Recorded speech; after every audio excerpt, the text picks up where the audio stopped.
Hashtags All About AYA Cancer covers issues relevant to adolescents and young adults impacted by cancer. Hashtags is a video podcast series presented by 1330 Cancer Connect. Hey everyone, welcome to Hashtags. All about AYA cancer.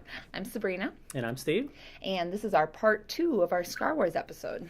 Yeah, so if you joined us for last episode, Scar Wars part 1, we did physical scars that our kids are going through. And we had Brittany, Liz, and Taylor last episode, and they're going to join us again for today's episode. Yeah, and we also are going to hear from Michelle, one of our 1330 members. She goes by Mish, so shout out to Mish. Holla. And I'm excited for this episode because there's a lot that they said that I think a lot of people don't really think about at all. Physical scars, yes, because they're obvious. They're right there. They're visible. And so it's kind of in your face, so to speak, when people are talking about cancer. But the emotional scars, and especially being in that situation where, okay, now you're going back to normal, so to speak. What does that look like for people? And years later, after they've gone through their experience. So there's a lot of very emotional pieces to this emotion side of scars and things that, like I said, you might not be thinking about when you are talking to a teen or a young adult who's gone through cancer. So I appreciate what a lot of the things that they had to say in this episode. So I'm looking forward to hearing from them. Yep. Yeah. All right. Well, let's get started. And we're going to start out with Brittany. All right.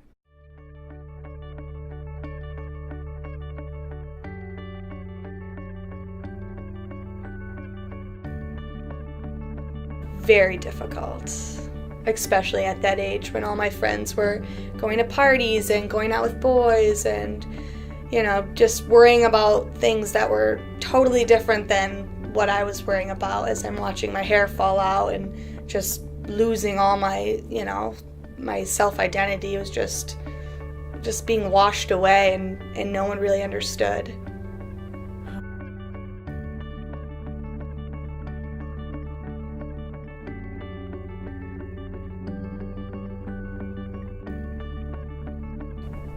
Like today when they told me that I didn't have, they're like, oh, your CT scan was clear. And instead of relieved, I was more exhausted. I was like, okay, check. I don't know. I'm happy, now I'm happy, but just kind of like thinking about what could have been and that anxiety and like then knowing that it's done, I'm just tired. And then I was cancer-free, and it's great, and then you want to go back to normal life, and then you can't because it's not normal, because my body's changed. They cut me open a million times. I definitely just went through something that I didn't process at all. It's like that amazing perspective that this is great, and this is what I gained from it was like down the tubes. And it was like, oh my gosh, I went through that. And it was like I was mourning God knows what. I was like processing, but in the process of processing, depression was real.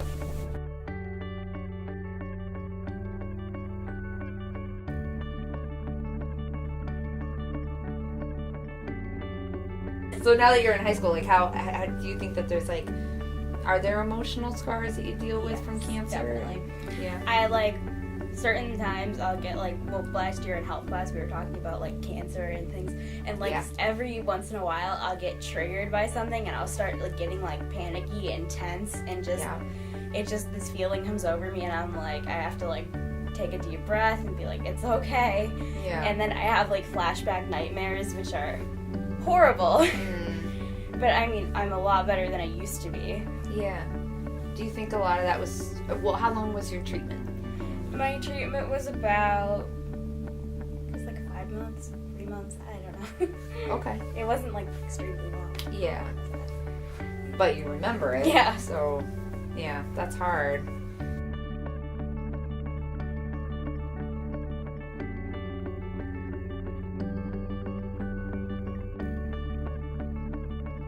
Invisible scars are just, I guess, fears of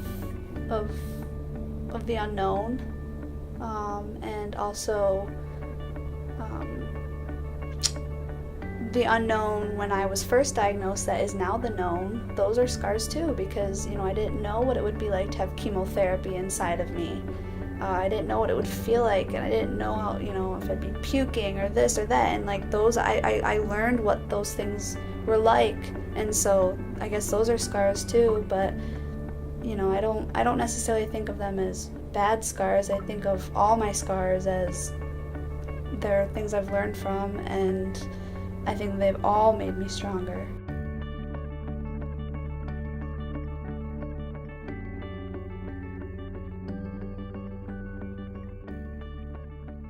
All right, well, that was some very powerful stuff. Yeah, it's, I know we kind of thanked them on the slide or just before this, but I just want to say thanks to Mish and Liz and Taylor and Brittany. I know it's not easy sitting in front of a camera, getting interviewed and sharing those emotional experiences. It's got to be tough. And I think about what Liz had to say, and she was diagnosed 7 years ago, and those things, cancer's gone, right? Everybody says that, but it's still there, and it still creeps up, and it's still a thought in their minds. And I think it's really interesting that other people get to really kind of get in their mind and understand everything that they're kind of going through. So I just want to thank you all for sharing. I know, Sabrina, you talked about, you talked a little bit about normalcy and what that means. I mean, can you just tell us a little more about what you said in the beginning of the episode? Yeah.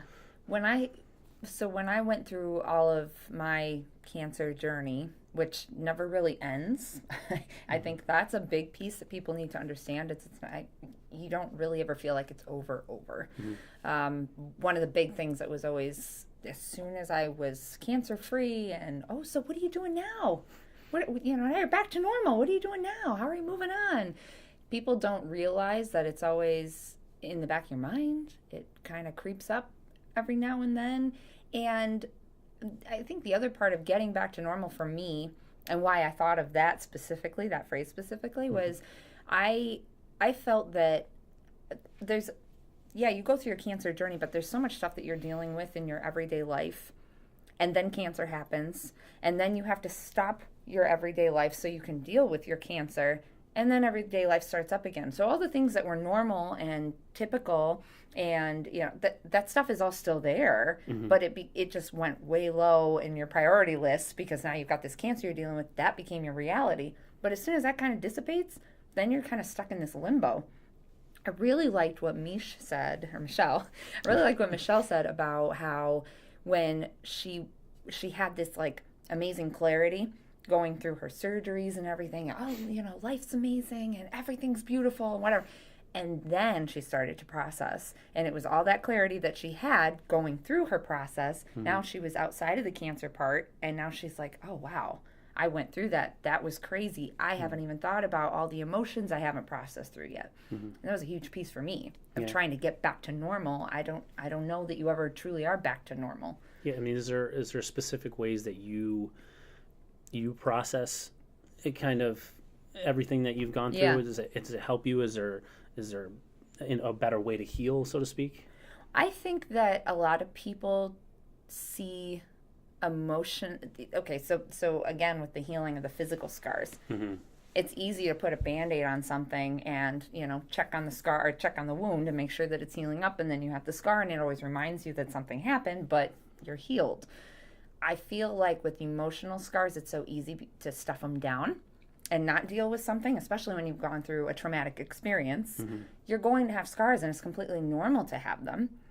But if you don't deal with them, they're going to come up in weird ways, kind of what Liz was talking about with triggers. Things are going to happen, and you're going to kind of be blindsided by stuff because you're like, I didn't even deal with that yet. I didn't realize I was affected by that, and it comes out.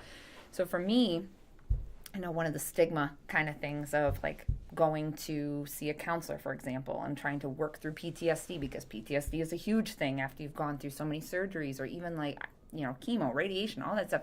It's trauma to the body, but it's also trauma to your emotions.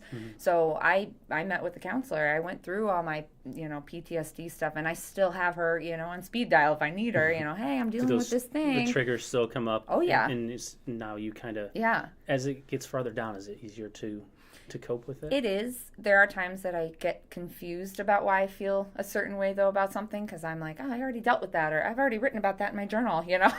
I've done all the exercises. Why do I still feel this way?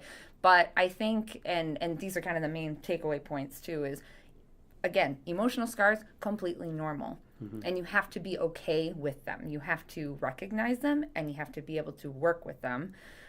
Don't stuff them down, because that's when you end up damaging more by not dealing with something. And you need to process in order to heal. And it's going to not always be a fun thing. And maybe you don't want to sit down with somebody and talk it out. And maybe you don't want to go through the process of reliving things and whatever. But it does help. And there's a lot to be said about healing through processing and allowing yourself to go through that. Because if you don't, like I said, you're going to just do further damage by not taking care of it. So. Thank you for sharing too, Sabrina. I think it's really important for our listeners, our watchers, our viewers to really understand everything that you guys go through in Brittany and Mish and all of our kids that come through 1330. All of our programs, I get to witness some of that sharing, and little by little it kind of comes out, and you get to know them a little better. And I think it really helps everybody in that sense. So thanks for watching. And our next episode that we're going to be working on is dating and relationships. So that's going to be very interesting, and I hope you guys can all join us for that. So all right, how are we wrapping it up? The old power clap. All right, join with us at home. All right, 1, 2, 3, clap after 3. And after 3. Our power clap, and we'll leave you going in good spirits. All right, power clap, 1, 2, 3.